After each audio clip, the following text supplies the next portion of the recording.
हरे कृष्णा दोस्तों। कार्तिक मास को भगवान विष्णु की कृपा प्राप्त करने के लिए बहुत ही शुभ माना जाता है। इस माह में रोजाना श्री हरि और माता लक्ष्मी की पूजा अर्चना करनी चाहिए। तुलसी के पौधे की उपासना अवश्य करनी चाहिए। सुबह एवं शाम को देसी घी का दीपक तुलसी माता के आगे अवश्य लगाना चाहिए। कार्तिक महात्म्य का आखिरी और 35वां अध्याय इस प्रकार है। शौनक ऋषि पूछने लगे, हे सूत जी, दूसरे का दिया हुआ पुण्य भी क्या लगता है या बिना दिया हुआ पुण्य मिलता है? तब सूत जी कहने लगे कि बिना दिए हुए भी पाप पुण्य दोनों मिलते हैं। सतयुग में एक के पाप और पुण्य के कारण सारे देश को पाप और पुण्य मिलता था। त्रेता में ग्राम को तथा द्वापर में कुल को मिलता था, परंतु कलयुग में केवल करने वाले को ही पाप और पुण्य मिलता है। एक पात्र में भोजन करने वाले को पाप व पुण्य का आधा भाग मिलता है। दूसरे की निंदा करने वाले, सुनने वाले अथवा चिंतन करने वाले को भी पाप पुण्य मिलता है। दूसरे के द्रव्य को चुराकर दान देने वाले को पाप मिलता है। पाप या पुण्य का उपदेश देने वाले को छठा अंश प्राप्त होता है। प्रजा का छठा अंश राजा को मिलता है। शिष्य से गुरु, पिता से पुत्र, स्त्री से पति भी छठा अंश पाते हैं। स्त्री पति का आधा पुण्य पाती है। इस प्रकार बिना दिए भी पाप तथा पुण्य एक दूसरे को मिलते हैं। इसके अनुसार एक अत्यंत पुण्य देने वाला इतिहास सुनाता हूँ।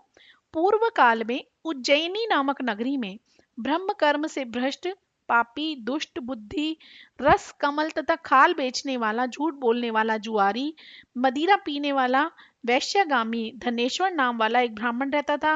वह क्रय विक्रय के हेतु अनेक नगरों में घूमता फिरता था।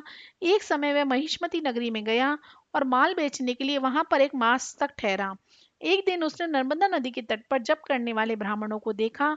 पूर्णिमा को गौ ब्राह्मण का पूजन तथा दीपदान भी देखा। सायकाल श्री शिवजी का दीपदान महोत्सव देखा। कार्तिक पूर्णिमा को दान, हवन तथा जप करने वाले अक्षय फल को प्राप्त होता है। महादेव जी तथा विष्णु में अंतर मारने वाले का समस्त पुण्य निष्फल चला जाता है। धनेश्वर यह सब उत्सव देखता रहा। उसी रात को एक सर्प ने उसे काट लिया। तब कुछ मनुष्यों ने उसको मुख में तुलसी दल तथा नर्मदा का जल डाला। इसके पश्चात वह मृत्यु को प्राप्त हो गया। यमराज के दूत उसे मारते पीटते हुए यमपुरी ले गए। वहां चित्रगुप्त ने उनको क्रोध की दृष्टि से देखा तथा कहा, यमराज, ये घोर पापी है, इसने आजीवन एक भी पुण्य कार्य नहीं किया। तब यमराज ने आज्ञा दी, इसको खौलते हुए तेल में कढ़ाई में डाल दो, फिर मुदगरों की मार लगाकर कुंभी पाक नरक में डालो। परंतु जब उसको तेल में डाला गया तो खौलता हुआ तेल एकदम शीतल हो गया। दूतों ने तत्काल जाकर ये बात यमराज को सुनाई तो वो भी आश्चर्यचकित हो गए। ठीक उसी समय नारद जी यमराज जी की सभा में आ पहुंचे और यमराज जी से पूजित होने के बाद वे कहने लगे कि हे यम, यह धनेश्वर महापापी होते हुए भी कार्तिक मास का व्रत करने वालों के सत्संग के प्रभाव से पुण्य आत्मा हो गया है। भक्तों द्वारा नर्मदा का जल तथा तुलसी दल इसके मुख में छोड़े गए, साथ ही विष्णु का नाम इसके कानों में पड़ा। इन सब के कारण इसके पाप नष्ट हो गए। इतना कहकर नारद जी ब्रह्मलोक को चले गए। उधर धनेश्वर कुबेर का अनुगामी धन यज्ञ हुआ, जिसके नाम से अयोध्या में भगवान गदाधर नाम का तीर्थ विख्यात हुआ।